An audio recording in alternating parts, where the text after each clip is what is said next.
There are 5 legendary dual blades in Assassin's Creed Origins right now at the time of this recording, but which one is the best? Let's take a look in this video going over all the legendary dual blades and more. So if you like that, then a like would be super appreciated, and let's go. The fastest weapons with the shortest reach. The dual blades are truly unique in terms of playstyle in Assassin's Creed Origins and only for a certain type of player that isn't afraid to get into a fight. With the overpowered attack of this weapon, you jump onto a target and can unleash a brutal stepping attack if you have the overpower combo ability. If your target is almost dead and then jump onto him, you can use the overpowered chain throw ability that lets you throw their weapon to the next target. You can't do both, so if you killed an enemy with your brutal stepping attack, you can't throw his weapon to the next target. So really think, oh, is he almost down? Then I want to kill him because then I can throw the weapon and maybe kill another target as well. Good to notice that the legendary perks health on hit or the poison on hit do not work when stabbing the enemy repeatedly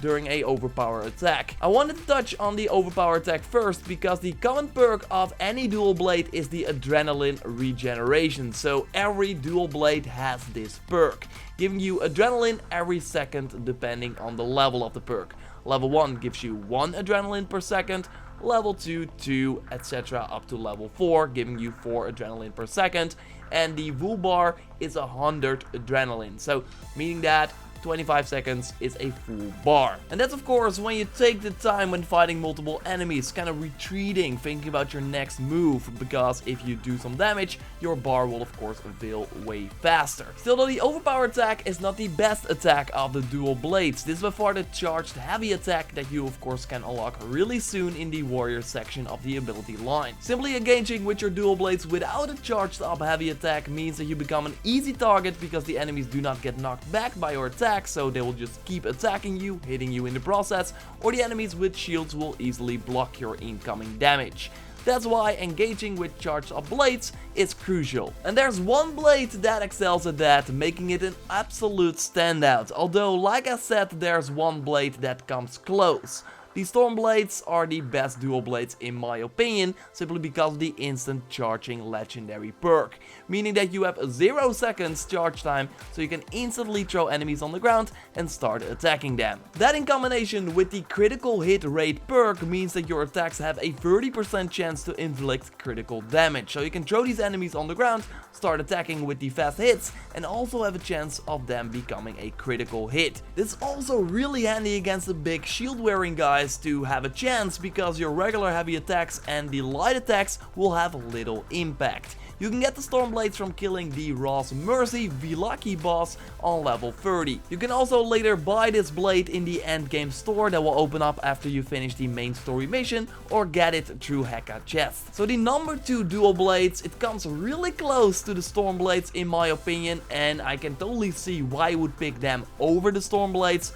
and that is the Eyes of Horus. Simply because of the health on kill perk and the amazing level 4 critical rate perk, giving you a 50% chance that your damage becomes a crit, and with you attacking lightning fast, this really gives you a great damage output with half of your hits becoming crits. This way you can kill enemies fast and get health back as well, but still with the dual blades being really reliant on the charged heavy attack, I think the Storm Blades are a better choice overall, because having that instant charge can really turn the tide of battle. But what I found out, if you are really a dual blades fan, is that you can maybe use both, so switch between them. That you can use the Storm Blades to throw the enemy on the ground with the instant charge, and then when the enemy is on the ground, you switch to the Eyes of Horus and get more damage and some health back when the enemy is down. Just a really nice combination. You can get the Eyes of Horus from a Heka Chest or in the Helix store for 250 Helix credits. So what about the other dual blades? Well, one that can be handy if you're someone that wants to toy around with poison are the Wadjet's Knives. A nice adrenaline regeneration on level 4 perk, with a very low critical hit damage perk, but especially the poison on hit can help kill enemies fast and also other enemies in the camp, since if you kill enemies with poison and leave those bodies laying around, then the other enemies that will find these bodies will get hit by the poison as well. With the legendary poison on hit perk, you have a 20% chance to get the enemy poisoned, and that is not really good though in my experience, although you hit pretty fast. It's a fun weapon to use and it looks really cool thanks to the poison purple effect, but there are simply better ones. This weapon can also be obtained in the Helix store for 250 Helix credits or via a Heka chest. The newest weapons are the Vliggering daggers. I already went in depth on them in my Verse Civilization pack video because you get them from the Verse Civilization pack right now, only available through the Helix store,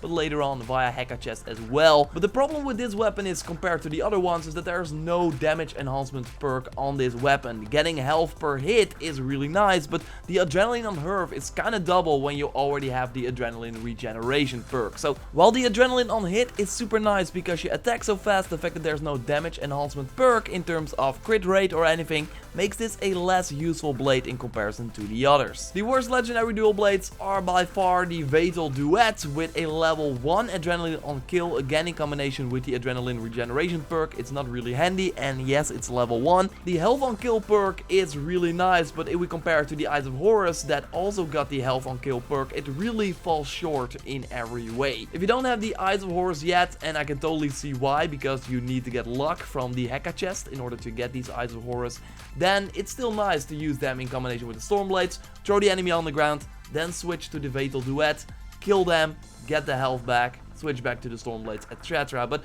otherwise, and that's really far-fetched, it's kinda meh. This weapon can be obtained from the puzzles in the game, the endgame store that opens after the main story mission, and also from regular loot. So yeah, there you have it, all the legendary dual blades in Assassin's Creed Origins, and the best one in the game right now, according to me. So of course, if you disagree, or if you have another favorite weapon, let me know in the comments down below. I want to do this with every weapon category in the game, so if you have any feedback on these videos, please let me know. Subscribe to stay up to date on all those weapon videos, and of course, on everything Assassin's Creed Origins. When there's news, new patches coming, everything, I will let you know. So like this video to support the channel, thanks for watching, and I will speak to you next time. Goodbye!